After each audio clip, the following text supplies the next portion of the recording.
Hello and welcome back to another review on Food Entertainment. This time it's for the 2011 remake of Fright, which relates to the last two reviews I did. I would say a lot of people hate this movie, and I really have a hard time understanding why. And on a short note, I think that the world needed this movie at the time because there were so many vampire films out there that were making vampires look like they were just your typical boyfriend or something. It's like there was nothing scary about vampires at the time. Twilight movies and Interview with the Vampire, Bring the Damned, Vampire Diaries, True Blood, all that stuff just kind of tamed the vampire down so much in the form of entertainment that people just were never horrified or scared of vampires at all. Then this movie came out, and a lot of people may not admit it, but this movie actually made a lot of money. It actually was #1 in the box office for several weeks during this run. I remember seeing it in the movie theaters, and I saw it twice, and each time the film was actually packed.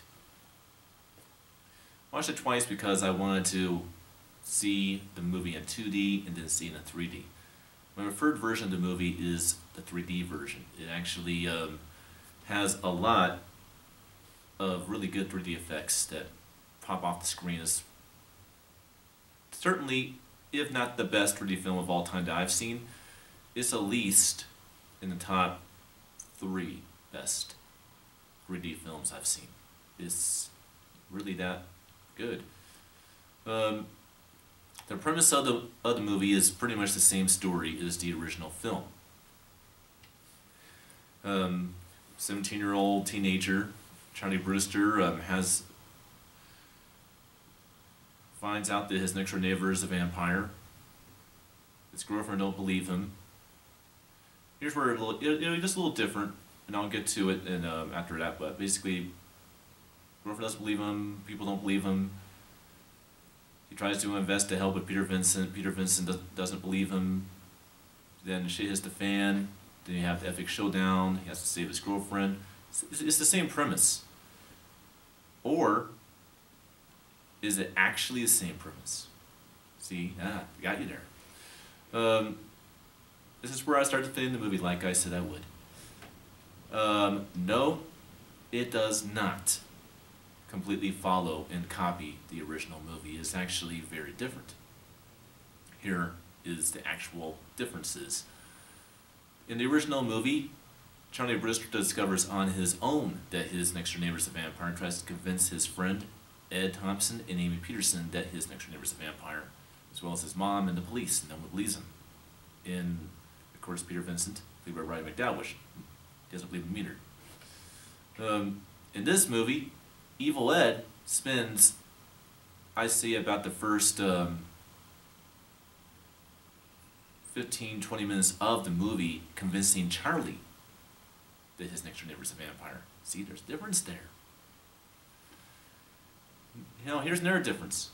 If you have a typical teenager with wearing a Ragsdale version of Charlie Brewster in the original film, while in this film with the late and departed and gravely missed Anton Yurix, or whatever his Russian last name is. Like I said, I'm American. It's kind of hard to pronounce foreign names, especially if I don't hear them enough. Although I'm a big admirer of his work.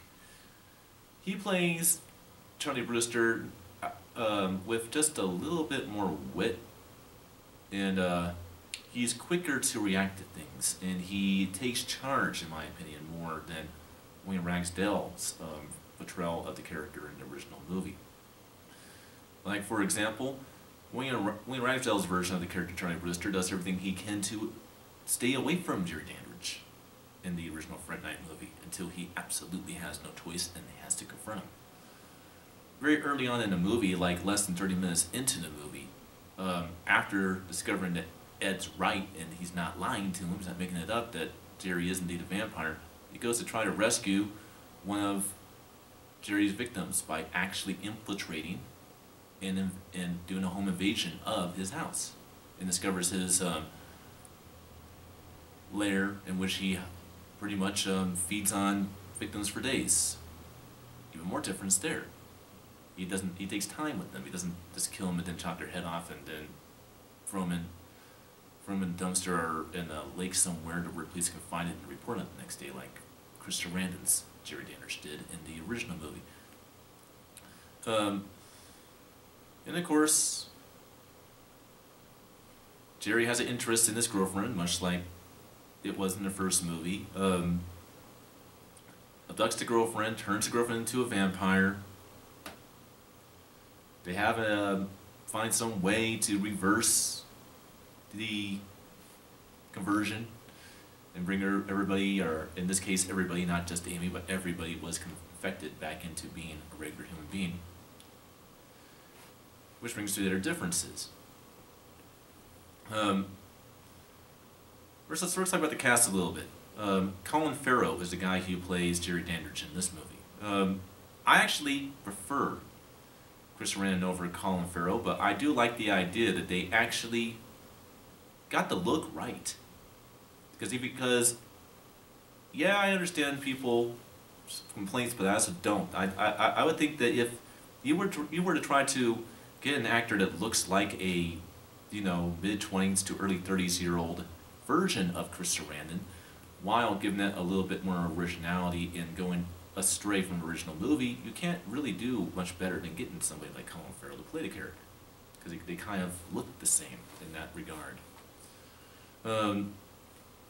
I would say that I think he's scarier and more menacing in some aspects than Sarandon's portrayal in the original movie.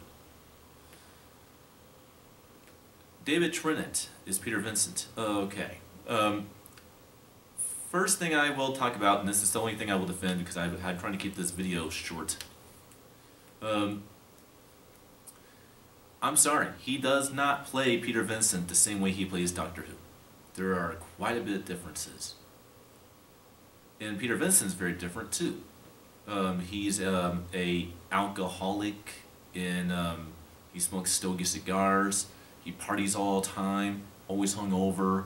Considers it a chore to go ahead and do his on-stage experience at the Hilton in Las Vegas, which is where the movie takes place. Again, no difference. And he's more of a musician and sort of like a performing artist, not a you know, relic-like actor from the days of the 1940s through 60s Universal monster films, like Roddy McDowall's version of Peter Vincent. So, very, very different in every aspect. The climax of the film is also different. They find a way to reverse everything that Jerry did in the movie by having a ceremonial stake that if you pierce him in the heart with it before dawn, you can actually save everybody that he's affected, because he can turn back into normal humans. Which is how he saves the day, of course. But what's crazy is how the movie ends. It was a typical fun and satisfying ending with the original film, but this one is like a shocking ending because he has to get close to Jerry in order to stake him directly in the heart. So he comes up with an idea. Charlie Brewster comes up with the idea of setting himself on fire as a torch and then engulfing Jerry in the flames and wrestle him and actually get him to stay still so he can stab him in the heart. Now here's where it relates a little bit to the first film. Peter Vincent with a shotgun actually shoots a hole, and this is daytime at this point in time, shoots a hole into the ceiling which reflects the sunlight beam down on Jerry. So technically, in a lot of ways, it was a combination between the stake going into the heart and the sun beaming down on him that actually devoured Jerry by the end of the movie.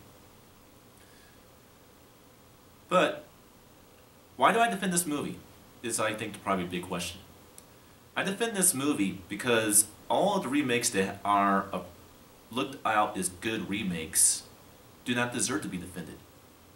Friday the 13th, it has no originality. It's just copying things that people like and remember about the first 4 movies and shoving them all together in one little movie. That's what that movie is. There's no originality in it. Is so tediously stupid that people actually like that movie. Rob Zombie's Halloween is the example of how you change a movie too much at the same time disrespecting the original movie in the process, which is why I don't like those. And then there are movies that respect the original film while having a life of their own and having their own universe. And these are 2 films that I actually 3 films that I love and enjoy, and I do not understand at all the hatred towards them. That would be 2011's Fright Night, 2010's A Nightmare on Elm Street, and 2014's Poltergeist. 3D. I understand people's hatred towards them, so this, in my opinion, is how you should remake a movie. Because it has the same premise as the original film, but it's different enough to where it doesn't feel like you're watching the same movie again. And I do not understand the hatred towards this movie. This is the way a remake should be done. If I were to remake a movie, I would want to do more like this. To where I respect the movie the way it was without actually copying what the other movie did. I'm running out of time here, so let's speed this up a little bit. Quality of the movie. This is a very good transfer on the 1080 by 24p 2K picture. Is very, very, very good. Surprisingly enough, this film's a 178 by 1 wide, which is very rare for a movie to have that these days. But the picture quality is very good cinematography, very, very good cinematography on this movie. It has a really good use of warm, cool, and neutral color temperatures. So you're going to get a good picture with good quality, no grain on the screen, nothing. This very crystal clear and clean audio. This right here is one of the films that I go to test out a 7.1 track, because the 7.1 track on this is actually good. Very, very good. It uses all the speakers very well. It knows when to be dramatic, when to mild itself out, and when to lower itself down, while still having a extreme sound experience. So it's a very good sound experience. Top-notch sound. If people out there are wondering why I'm not going to review Fright Night New Blood, there's actually 3 reasons, and I'll go through them very fast. Fright Night New Blood is a very bad movie that disrespects the love of the previous films before it. It's just dumb, it's stupid. The acting is really bad in the movie, and there's a scene in the movie to where our female version of Jerry Dandridge is chasing our heroes underground in a subway. Sorry, don't target a sewer. Underground in a sewer. And for some odd reason, the filmmakers decided to actually use a strobe light and have it freaking trying to blind your freaking eyes. Especially if you watch the movies the right way, which is what I do. I turn the lights off and actually making it as theatrical as I can. You can get an anesthetic shock, or whatever it's called. It could screw with your eyes, give you a seizure. I mean, it's that bright. And it's continuously. And it has like a strobe-like effect to it. It's pretty bad for you. And so that's why I don't like that movie and won't review it. Well, that's my my look at 2011's Fright Night. What did you think of the movie? Did you like it, like me? Or are you like so many people out there that hated the movie and just want to do nothing but pick on the movie and rant about it? Do you agree with my opinion that this is the way that remakes should be done, instead of just copying word to word, draft to draft of what the original film did, which is what a lot of remakes do? If you hate it or you like it, I want to hear from you, so please comment below. And like this video if you like, subscribe if you like.